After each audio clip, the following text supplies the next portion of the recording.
Happens when Hollywood celebrities collide with seasoned political professionals? Comment below on who you think came out on top in this. Pam Bondi stood at the edge of the CNN studio stage, her navy blue suit crisp against the bright lights, her blonde hair framing a face that showed no fear. Just moments earlier, Robert De Niro had stepped into the spotlight, his voice booming across the crowded room. Pam Bondi is nothing but a puppet for special interests. I've got proof she's been lying to the American people, and tonight everyone will see it. The audience gasped, phone cameras raised high to capture every moment. Niro, with his Academy Awards and Hollywood clout, expected to demolish this former Attorney General on national television. But Bondi's eyes never wavered as the 78-year-old acting legend waved papers he claimed would end her career. Bondi simply adjusted her microphone, a slight smile forming at the corner of her lips. This wasn't just another political debate.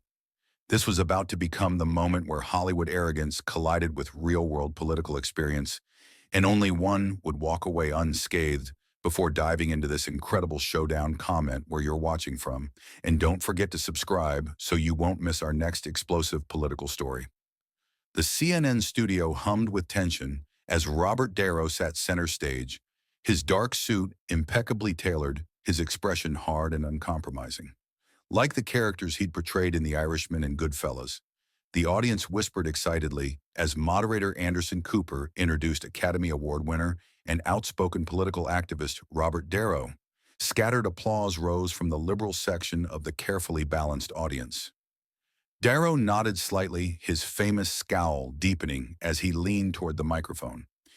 "I'm here tonight to expose the truth," he began, his New York accent thick with conviction. "For too long, politicians like Pam Bondi have deceived hardworking Americans. She claims to fight corruption, but I have evidence proving she's the corrupt one." He tapped a folder on the desk dramatically, his eyes challenging anyone to doubt him. The stakes couldn't have been higher for Pam Bondi, as Florida's first female attorney general, who had built her reputation fighting human trafficking and drug cartels. She had recently announced her consideration of a Senate run. This CNN special political crossfire, Hollywood meets Washington, was meant to be a balanced debate about policy. Instead, De Niro had ambushed her with accusations that threatened to derail her entire career. Bondi had faced tough opponents before: drug lords, corrupt officials, and hardened criminals. But De Niro represented something different: the full force of Hollywood's political machine, aiming to take down a conservative woman at 56. Bondi had worked her way up from prosecutor to state attorney general through grit and determination. Unlike De Niro, who spoke from the comfort of movie sets and award shows, Bondi had spent decades in courtrooms fighting real battles. Anderson Cooper turned to the wings where Bondi waited, and now please welcome former Florida Attorney General Pam Bondi, who will respond to these serious allegations. The audience murmured as Bondi walked confidently to her seat, while De Niro had celebrity and entertainment industry backing. Bondi carried something more powerful: decades of legal experience and a reputation for unexpected courtroom strategies that had blindsided many opponents who had underestimated her. "Mr. De Niro," Cooper began, "you've made some serious accusations. Would you care to elaborate before Ms. Bondi responds?" De Niro leaned forward, pulling papers from his folder. "Gladly," he said, with the confidence of someone who believed victory was already his for years. "Pam Bondi has portrayed herself as a champion of justice, but these documents tell a different story. These financial records," De Niro continued, holding up papers for the camera, "show suspicious donations to Bondi's campaign from companies she later declined to investigate." His voice grew louder as he warmed to his attack. "I've been fighting against corruption for years, speaking out at rallies and fundraisers. I know corruption when I see it." The audience stirred, some nodding in agreement, others shifting uncomfortably. De Niro was masterful at building dramatic tension, using the same skills that had won him Oscars to now prosecute Bondi in the court of public opinion. Mrs. Bondi took $25,000 from interest tied to companies under scrutiny, and then miraculously decided those companies didn't warrant investigation. He slapped the papers with the back of his hand. "If that's not corruption, I don't know what is." Anderson Cooper turned to Bondi. "These are serious allegations. Would you like to respond?" Bondi started to speak, but Darrow cut her off. "I'm not finished," he said sharply. "There's more." He pulled out additional papers. "I also have evidence that Miss Bondi has been privately meeting with lobbyists representing industries she claimed to be regulating. Here are the hotel records, the meeting dates." The studio audience gasped. Someone shouted, "Shame!" From the back row, Bondi remained composed, taking notes calmly. While Darrow continued his barrage, her apparent tranquility seemed to irritate the actor further. "You know what really gets me?"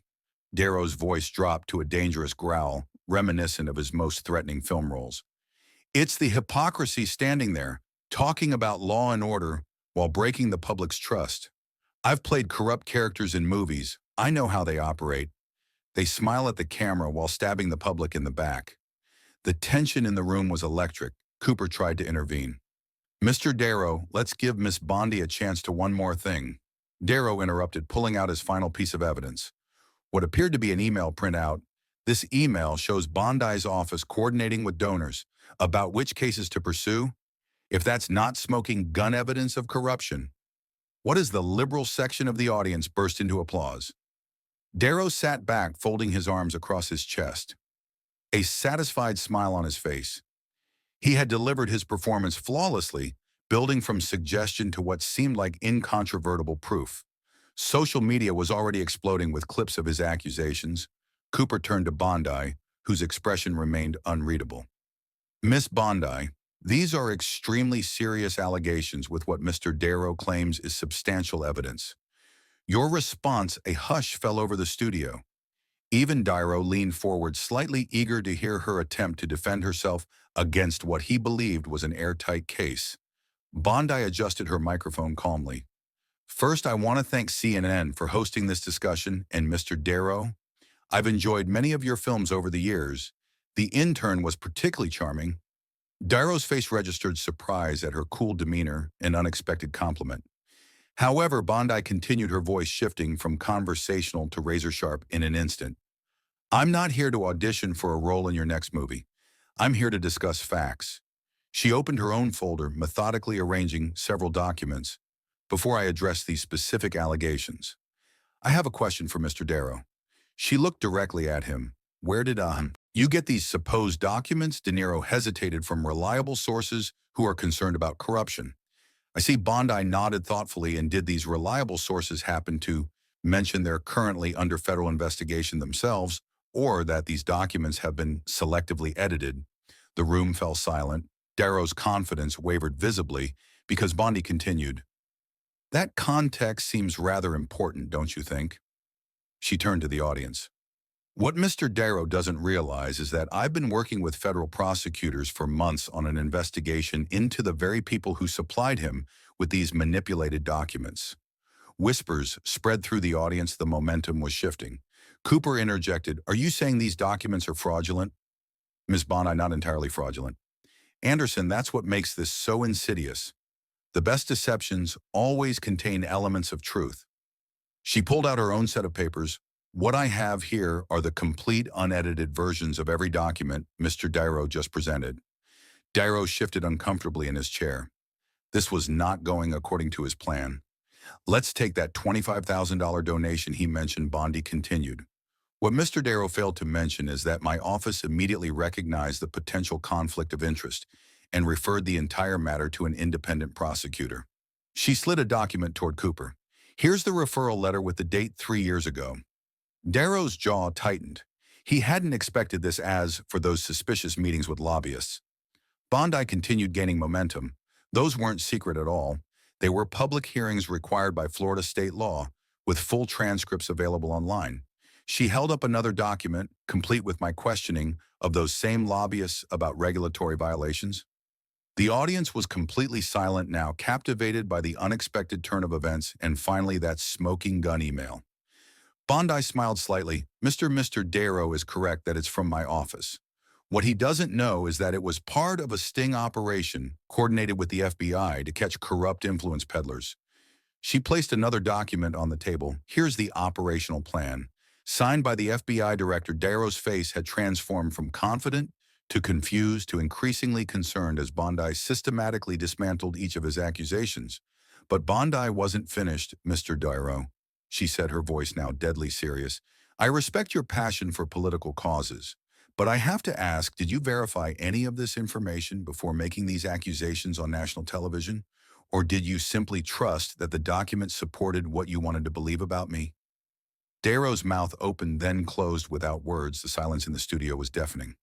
Bondi reached into her folder and pulled out a final document, holding it carefully as she addressed not just Darrow, but the entire audience and the cameras broadcasting to millions while preparing for tonight's discussion.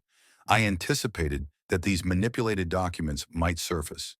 They've been circulating in certain circles for weeks. She paused, making eye contact with Darrow. What I didn't expect was that someone of your stature would present them without basic fact-checking. The audience was completely silent, all eyes fixed on Bondi as she continued. This is a certified transcript from the Florida Ethics Commission.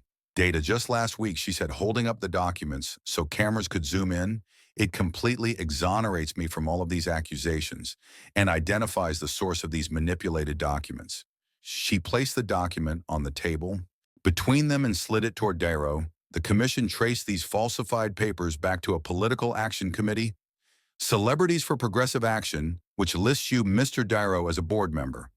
The revelation hit the room like a thunderclap. Audible gasps echoed from the audience. Darrow's face flushed dark red as he stared at the document, clearly blindsided. Are you saying Anderson Cooper began? But Bondi gently raised her hand. I'm saying that Mr. Darrow is either knowingly spreading misinformation or he's been used as an unwitting celebrity mouthpiece by people with a political agenda. Her tone wasn't accusatory, but almost sympathetic either way. These documents have been thoroughly investigated and debunked by bipartisan ethics officials. Darrow grabbed the Ethics Commission report, scanning it frantically. His hands trembled slightly as he flipped through the pages, looking increasingly cornered. This can't be right, he muttered, but his trademark confidence had evaporated. It is right, Bondi replied calmly, and there's more. She turned to Anderson Cooper. With your permission, I'd like to play a short audio clip. Cooper, clearly stunned by the turn of events, nodded. A technician hurried forward, taking a flash drive from Bondi. This was recorded last month at a private fundraiser, Bondi explained as the technician connected the drive. I think it's relevant to tonight's discussion. The room fell silent as the audio began playing. A voice unmistakably Darrow's filled the studio. We don't need to verify everything. We just need to get the accusations out there. Mudsticks, especially with someone like Bondi. By the time she responds, the damage will be done. The color drained from Darrow's face. The audio continued with another voice asking, but what if the documents aren't legitimate? Darrow's recorded voice responded with a laugh. Who cares? It's about the narrative, not the facts. People believe what they want to believe. Bondi gestured for the technician to stop the playback. The silence in the studio was absolute. That recording, Darrow finally sputtered. It's taken out of context. I was reading a script. It wasn't a script reading, Mr. Darrow. Bondi replied softly. It was a strategy session for your PAC, and it was recorded by someone who was troubled by the ethics of what was being proposed. She turned to face the audience directly. I've spent my career prosecuting people who believe they're above the law. I've gone after drug cartels, human traffickers, and corrupt politicians from both parties. I've received death threats and had to travel with security. But through it all, I've held to one principle. Evidence matters, facts matter. The rule of law matters. Turning back to Darrow, whose legendary composure had completely collapsed, she added, in your movies, Mr. Darrow, you get to write the script and control the ending. In real life, and especially in our legal system, it doesn't work that way. Anderson Cooper, visibly struggling to maintain his journalistic neutrality, turned to Darrow. Would you like to respond to this evidence, Mr. Darrow? Darrow loosened his tie, looking trapped. I was given information I believe to be accurate. If it's not, then I apologize for that. But the larger issues of the larger issue, Bondi interrupted gently but firmly, is that you came here tonight to destroy my reputation with documents you didn't verify, because they supported your preconceived narrative, and you did it on national television without considering the consequences. She leaned forward, her expression not angry but disappointed. That's not political activism, Mr. Darrow. In a courtroom, we'd call that reckless disregard for the truth. The studio erupted in applause, with even audience members who had initially supported Darrow. Now standing for Bondi, Cooper tried to restore order. But the moment had clearly been decided. Darrow, the legendary actor who had arrived expecting to deliver a knockout performance, sat deflated and silent, having been thoroughly outmaneuvered by the very woman he'd hoped to humiliate. A producer stepped onto the stage and whispered something to Cooper, who nodded and announced, "We're going to take a quick break. Please stay with us." As the cameras temporarily stopped rolling, Darrow leaned toward Bondi and muttered, "This isn't over." Bondi smiled politely. "Actually, Mr. Darrow, I believe it is." Within minutes of the commercial break, clips of Bondi's systematic dismantling of Darrow's accusations flooded social media. Bondi vs.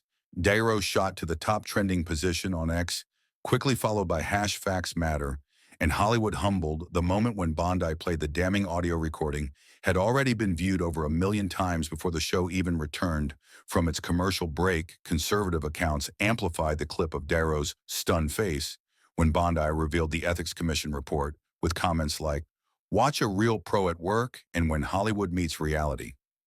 Even liberal commentators acknowledged the devastating effectiveness of Bondi's counterattack, with a prominent, left-leaning journalist tweeting, "Whatever your politics, that was a masterclass in preparation and poise under pressure." When the program resumed after the break, Darrow had visibly regrouped, but couldn't recapture his earlier confidence. His attempts to shift the conversation to broader political issues fell flat as Cooper, now more assertive, pressed him on the specific allegations that had been debunked. "I stand by my broader concerns," Darrow insisted, his voice lacking its earlier authority, "even if some details weren't accurate. Some details," Cooper questioned, "the documents you presented as evidence have been thoroughly discredited, and we just heard an audio recording where you appeared to acknowledge a strategy of making accusations without verification." Bondi interjected with remarkable restraint. "I think what matters now isn't assigning blame, but learning from this moment in today's divided America. We all have a responsibility to verify information before spreading it, especially those with platforms as influential as Mr. Darrow's." Her gracious pivot caught everyone off guard, particularly Darrow, who had clearly expected her to press her advantage instead. Her measured response made his earlier aggression seem even more inappropriate by contrast. As the show concluded, the studio audience initially split in their allegiances. Gave Bondi a standing ovation. Darrow managed a tight smile and a brief handshake before quickly exiting the stage by morning. The fallout was massive and still growing. Major news networks ran headlines like "Darrow's accusations backfire spectacularly," and "Bondi turns the tables in viral confrontation." The clip of Bondi revealing the Ethics Commission report, while Darrow visibly deflated, had been viewed over 10 million times. Fox News devoted their morning coverage to Bondi's brilliant counterpunch, with one commentator noting, "She didn't just win the debate, she completely exposed the reckless tactics being used against conservative figures." CNN's own analysis wasn't much kinder to Darrow. "Whatever your political leanings," one panelist observed, "using unverified documents to make serious accusations is journalistically and ethically indefensible." By midday, the Celebrities for Progressive Action PAC issued a statement announcing an internal review of our research protocols and noting that we hold ourselves to the highest standards of accuracy. Industry insiders reported that several celebrity members were distancing themselves from the organization. Darrow himself finally issued a brief statement through his publicist. "While I stand by my concerns about certain policies, I acknowledge that some of the specific information I presented was incomplete. I regret not thoroughly verifying all documents before the discussion." The statement was widely criticized as insufficient with social media users, pointing out the contrast between the gravity of his accusations and the tepidness of his apology for Bondi. The aftermath transformed her political trajectory overnight. What was intended as a character assassination had instead become a defining moment, showcasing her unflappable poise and legal acumen. Political analysts who had previously overlooked her potential Senate run now discussed it as a serious possibility. "Last night, Pam Bondi showed exactly the kind of intelligence and grace under pressure that we need more of in Washington," said a prominent political strategist on a morning show. "She didn't just defend herself, she demonstrated why experience and integrity matter in public service." The hashtag #JBBundy for Senate began trending by afternoon fundraising emails, citing the confrontation raised over $2 million for conservative causes in just 24 hours, with many donors specifically mentioning Bondi's performance as their inspiration. Perhaps most significantly, the confrontation sparked a broader conversation about celebrity political activism and the responsibility that comes with fame. Editorial pages across the country, regardless of political leaning, questioned whether star power had been substituted for substance. In too many political discussions, what we witnessed wasn't just a politician defending herself. Effectively, wrote one prominent columnist, it was a moment of reckoning about how easily misinformation can be laundered through celebrity into the public discourse. A week later, public opinion polls showed Bondi's name recognition and favorability ratings had skyrocketed. What Niro had intended as a career-ending humiliation had instead catapulted her to national prominence as a composed, competent leader, unafraid to stand her ground against even the most intimidating opponents. The lesson was clear for political figures across the spectrum. In an era of viral moments and information, warfare preparation and evidence still triumph over celebrity and accusation. Bondi hadn't just won a debate, she'd provided a template for how to handle public character assassination in the digital age. As for Niro industry, insiders reported that he had withdrawn from several planned political appearances, with his representatives citing scheduling conflicts. The actor, who had arrived at CNN studios, certain of victory, had discovered, like so many who had underestimated Pam Bondi before him, that real-life political combat requires more than just reading from a script. The confrontation that began with Robert De Niro confidently waving papers he believed would destroy Pam Bondi had ended with a powerful reminder in the court of public opinion, as in real courtrooms. Evidence matters, preparation matters, and the truth eventually comes to light. That's the complete story of how Robert De Niro tried to humiliate Pam Bondi on national television. And in counterattack not only vindicated her, but transformed her into a political force to be reckoned with. If you enjoyed this political drama, don't forget to like and subscribe for more explosive stories that reveal what really confrontation